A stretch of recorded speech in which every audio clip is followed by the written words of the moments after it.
Okay, well, it's 8 o'clock. So good evening, and thank you all for once again joining us to celebrate the 30th anniversary of Ajaan Geoff's arrival to stay at Mettā Forest Monastery in Valley Center, California, on May 28th, 1991, which was yesterday. And to honor Than Ajaan's dedicated hard work and teaching over the decades, a group of his students has decided to come together for 7 days of meditation in a paṭipatti-pūjā, or homage through practicing the Dhamma. Okay, well, it's 8 o'clock. Hang on 1 second. So good.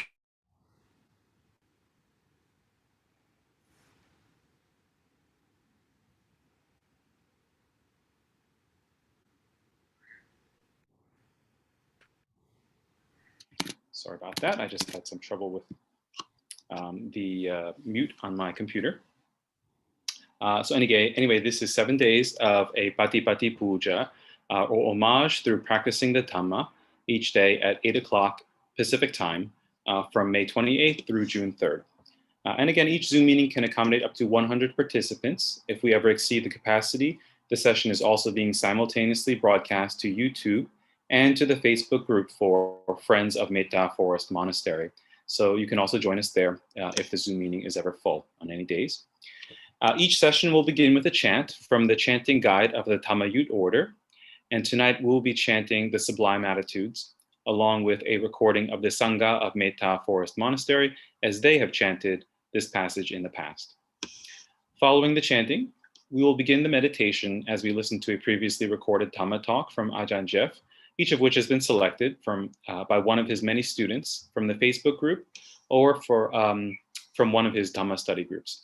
And at the end of each meditation session, we will have an opportunity to dedicate goodwill and the merit of our practice to Ajaan Geoff and to anyone else to whom you feel so inclined, such as the other members of the Sangha, the Thai Forest Ajaans, or to all beings. During each Zoom session, you can keep your videos on or off, but we ask that you please keep your microphones muted during the chanting and the meditation. If you have any questions or if you need anything at any point, you can just type a request into the Zoom chat, into the YouTube chat, or into the Facebook comment section, and we will work on assisting you as quickly and as quietly as possible. Additionally, if anyone would like to write any messages of goodwill or empathetic joy to Than Ajaan on this momentous occasion, we'll be saving the Zoom and the YouTube chats and the Facebook comments at the end of each meeting, and we'll pass on the well wishes to him afterwards. So now, let's begin by bowing 3 times to pay homage to our teacher, the Buddha.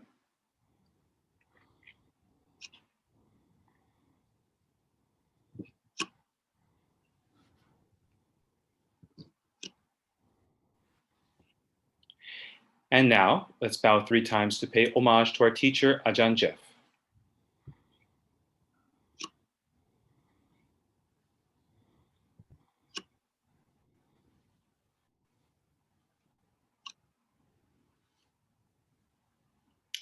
And now, let's begin with the chanting. Tonight, we will be chanting the Sublime Attitudes along with a recording of the Sangha of Mettā Forest Monastery chanting this passage.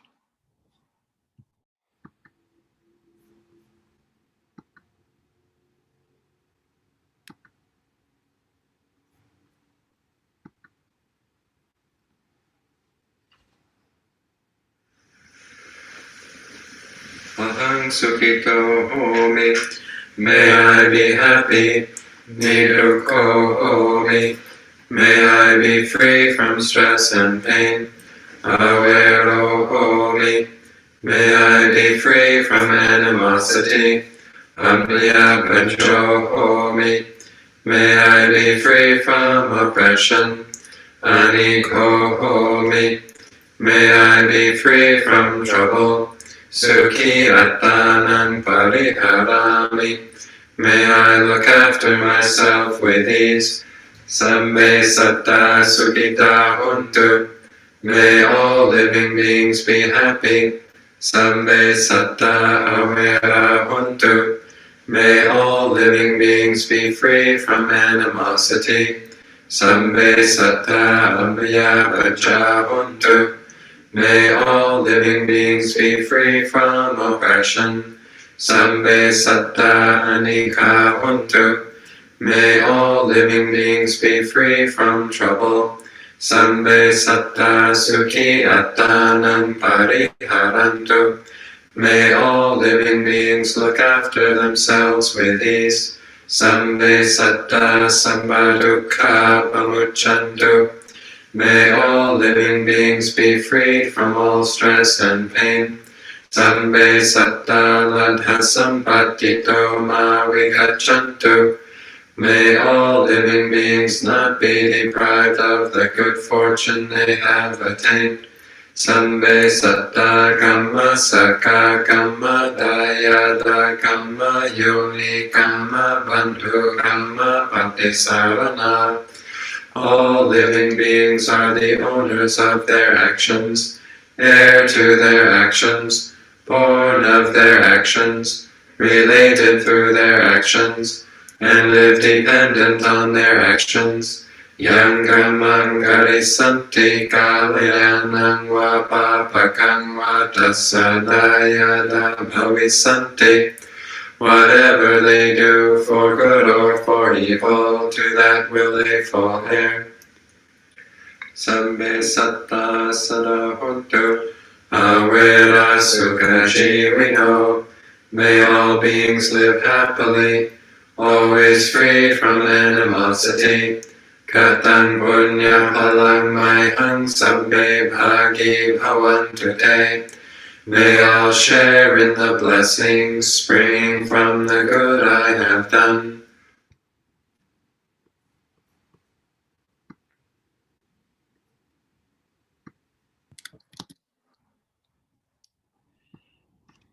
And now we will begin the meditation with a Dhamma talk by Ajaan Geoff from December 10th, 2010. This talk is entitled The Ivory Intersection.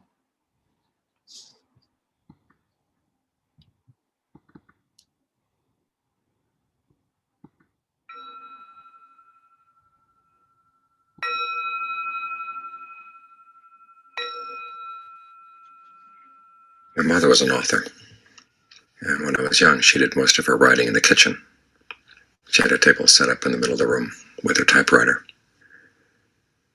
And she'd sit there typing away, and we'd come running in with all her childhood emergencies. And she'd stop, and she'd take care of them. And she'd go back to her writing. And someone once asked her how she was able to get her writing done. And she said, well, she didn't have an ivory tower. She had an ivory intersection. The middle of the house, the place where everybody was coming past. That's where she did her writing. And it's a good image for our meditation. We're in the middle of an intersection here, and we have to learn how to create the ivory part, the part where we can have a space for ourselves to do the work that's really important. Because the world comes at us with all kinds of pressing issues, and we often mistake something that's pressing for something that's important. And as a result, the really important things don't get done. And sometimes we think, well, if I take care of everything else and everything else gets settled and tied down and tied up, and then I can find some time for the mind. But if you wait until that point, you'll never get around to the mind, because there's always going to be something that's going to come pressing on you. So you have to learn how to develop some mental seclusion. Your ability to pull yourself away from your pressing responsibilities and make the mind your top priority.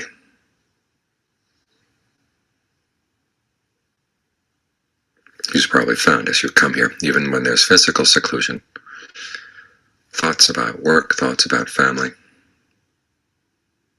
what in Thai they call 108 different issues all come rushing in.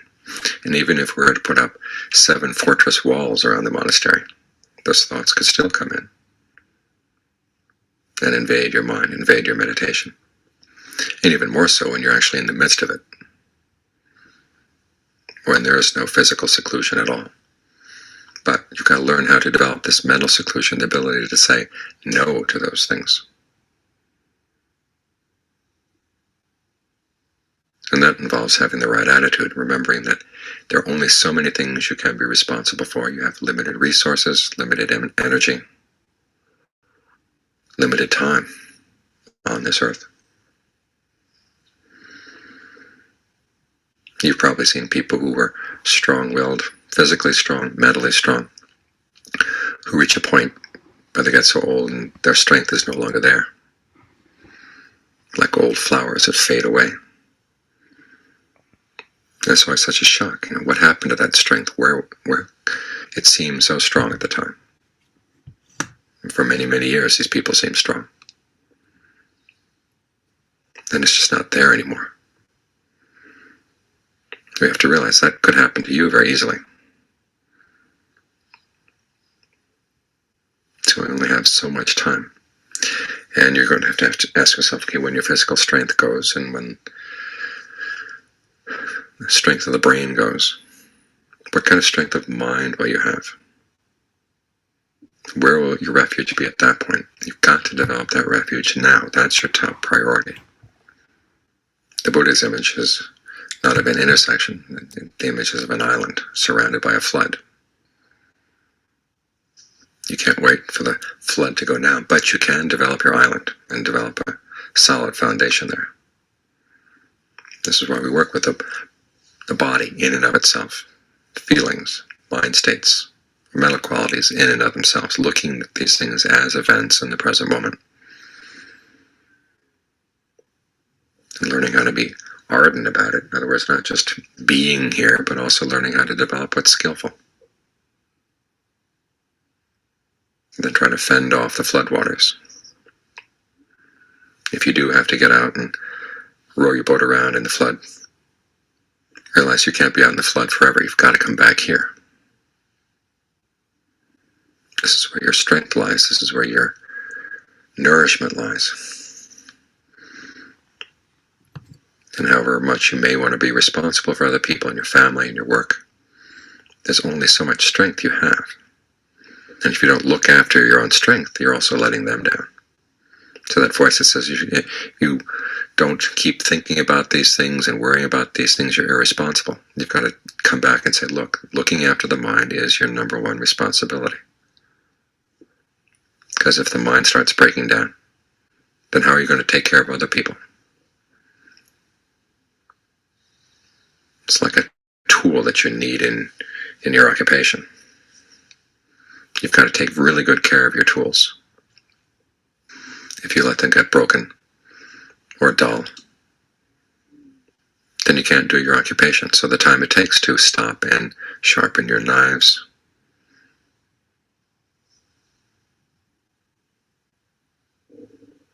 keep your other tools clean and in good order, that's time well spent. Even though you may not be working on your job at that point, still this is an important preparation so that you can do your job well. So remember, the mind always has to take top priority.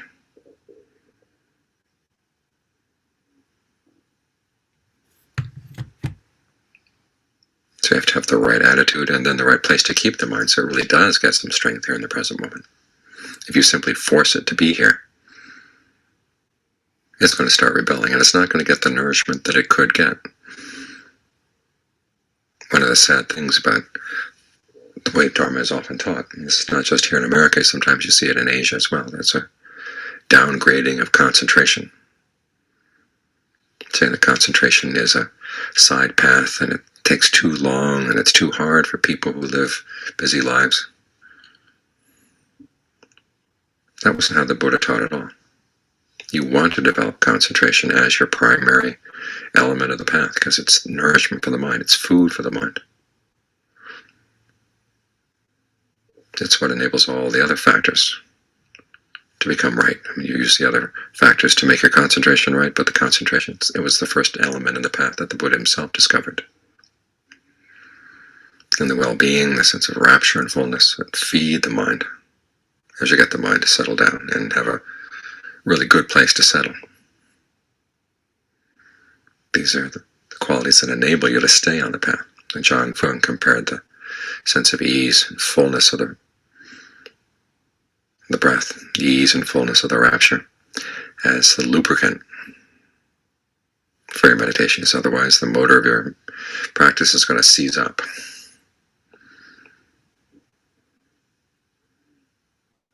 So you have to work with the breath, play with the breath, experiment. It gives you nourishment. And it keeps you interested in the present moment as well.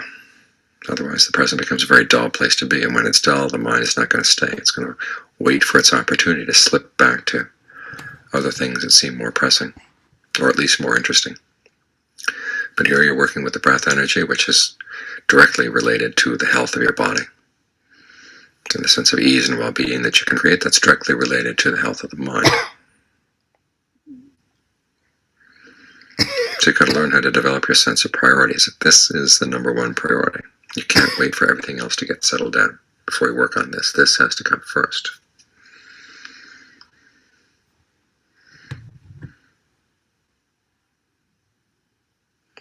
And if there are issues you have to think about, remind yourself that the mind, when it's been well fed and well rested, is in a much better position to deal with those things than if you just take everything on all at once. So if you've got something that really is important that you've got to deal with, remind yourself at the end of the meditation, you can give yourself 5 minutes, 10 minutes, whatever, and then you think about the issue. You might pose the issue at the beginning of the meditation. Remind yourself this is something important we'll have to think about. And now for the rest of the hour, we're not going to think about it at all until the time comes at the end of the meditation. Then you give yourself some time to let those thoughts come up and see what the mind has to say when it's in a better state to look at those issues. And at the same time, you have to learn how to take at least some fragment of the nourishment of the breath with you as you go through the day. We were talking about this earlier. Try to notice where in the body tension tends to tighten up first. Might be in your chest and your stomach, in the middle of the head, your neck, your shoulders. And if you know your spot, then try to keep in touch with that spot as you go through the day. Just notice the quality of energy there. And when you sense it tightening up, just take a few seconds to allow things to relax. Learn how to develop that release response, the relaxation response, I call it. Learn how to be quick at it.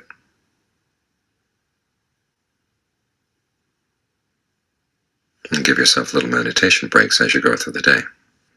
After all, you take snacks for the body. Well, this is a snack for the mind. Time to stop and just be by yourself. Drop all your other responsibilities.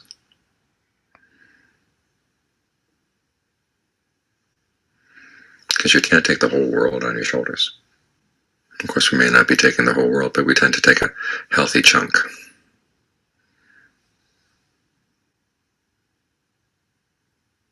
Sometimes it is a good exercise in humility to realize that there's only so much you can do and only so much you know.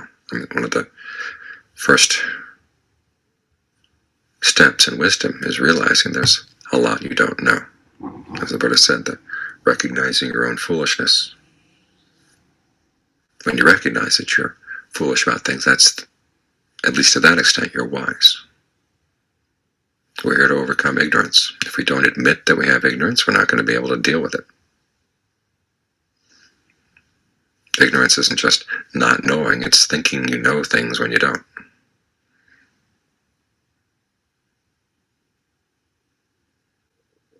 Another part of developing wisdom is realizing that you can only take on so many responsibilities. You've got to realize, what is really my responsibility? And if you're taking on other things that are not really your responsibility, learn how to let them go. And this is an issue that deals with daily life, and it goes deeper and deeper into the practice.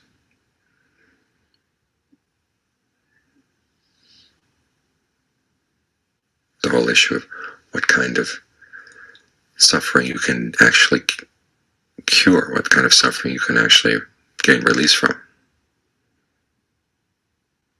And there's the suffering and stress from the three characteristics, just the fact that things change. You can't stop that. But then there's the suffering that comes from your craving and clinging, and that's something you are responsible for and something you can do something about.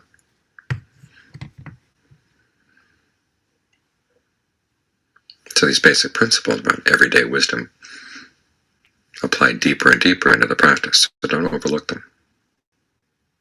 As you learn how to get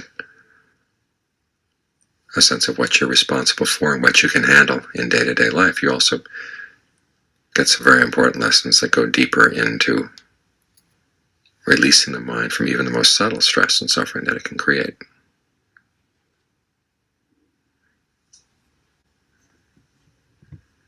So the meditation area is your Ivory intersection. Things are going to come around, come through.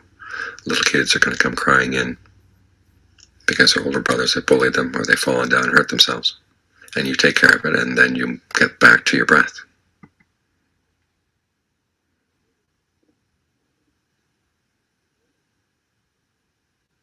Because it's only in the midst of things that you can actually work on the mind. If you wait till everything is settled, you're going to be dead. Because that's life is in the midst of things. So try to find a place, your own island in the midst of the flood. The breath in and of itself, the body in and of itself. Ardent, alert, and mindful. Putting aside greed and distress with reference to the world. That's the traditional formula. The world is still there, it's just you're learning how to put aside your greed and distress around the issues of the world. That's what keeps you on your island.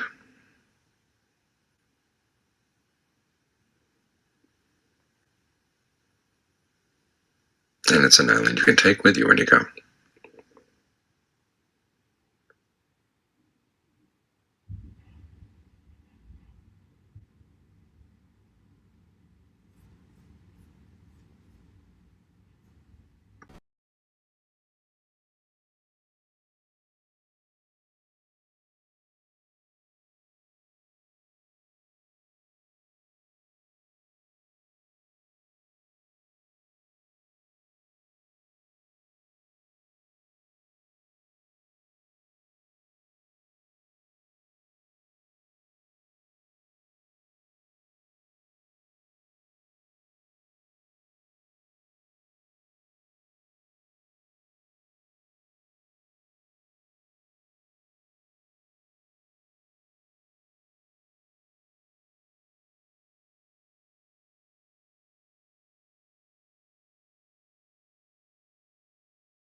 At the end of the meditation, we encourage everyone to dedicate goodwill and the merit of our practice to our teacher, Ajaan Geoff, and to anyone else to whom you feel so inclined, such as the rest of the Sangha, the Thai Forest Ajaans, or to all beings.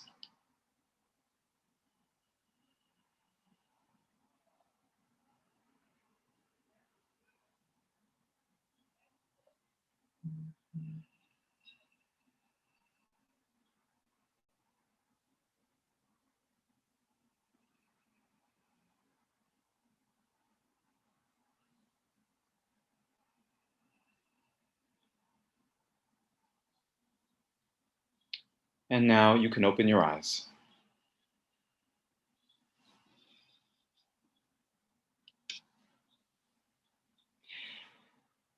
And as we come to a close, let's once again bow 3 times to pay homage to our teacher, the Buddha.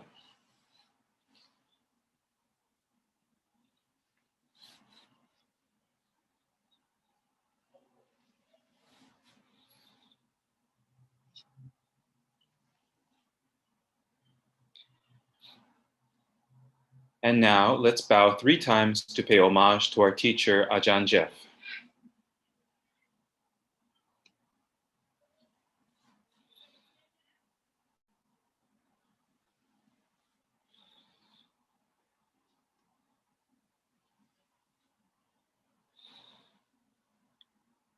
Thank you all for joining us tonight, and we look forward to seeing you again tomorrow evening at 8:00 p.m. Pacific Time. May all beings be happy.